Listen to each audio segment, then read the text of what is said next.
তারপরও চিটংটাকে এইভাবে দেখতে অভ্যস্ত না। আর 91 সালে ঘূর্ণিঝড়ের পরে পরে আমি আমার পাশের বিল্ডিং এর 6 তলায় যে ছেলেটা আসছে তার নাম ইকবাল, সে আসছে ওই সাগরের পাড় থেকে।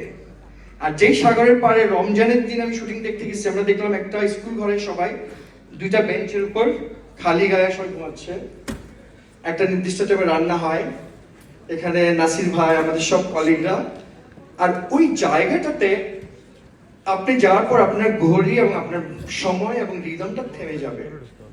এই ছবিটা হচ্ছে সেই ছবিটা। তো ইকবালের যে দেখার ভঙ্গি, একটা অর্থোডক্স চিরগনিয়ান ছবি, but or direction is unorthodox.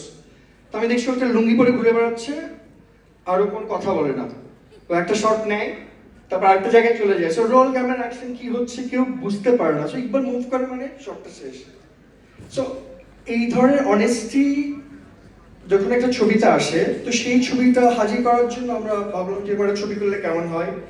ধন্যবাদ সবাইকে, স্পেশালি আমরা একটা গ্র্যান্ড পেলাম, আমাদের বন্ধু বান্ধবরা আসলো, আমরা 14 দিন এই ছবিটা শুট করেছি।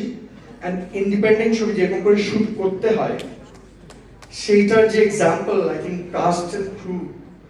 তো এইটা ছিল বলির পিছনের গল্প।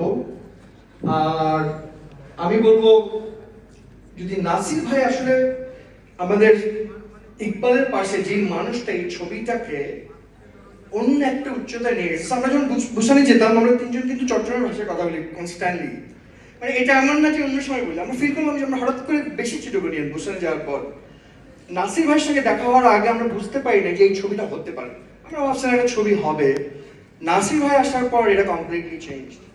সো ওই গ্রামে যে শুটিং হতো, মানুষ বসে থাকতো, আপনার দেখে বোঝার উপায় নাই কে অভিনয় করছে কে কি করছে। আর ওই বাঁশখালীর ওই জায়গাটাতে যে ফিলিং, আমাদের যে নদীমাতৃক দেশের বাইরেও আমরা যে সাগর পাড়ের মানুষ, এবং সাগরটা ঠিক কক্সবাজারের মতো না, বাঁশখালীর ওই গ্রামে। তো এইটা সবাইকে ধন্যবাদ ধৈর্য ধরে দেখার জন্য। আমি একটু ইনফরমেশন দিতে চাই, আমরা খুবই চেষ্টা করছি ফেব্রুয়ারি মাসে এই ছবিটা থিয়েটারে রিলিজ দিতে। যদি কেউ ধৈর্য ধরে দেখে, আমরা জানি না কি হবে, বাট আমাদের আশা ছবিটা হয়তো থিয়েটারের মানুষ আসবে। নাসির ভাই যদি কিছু বলেন।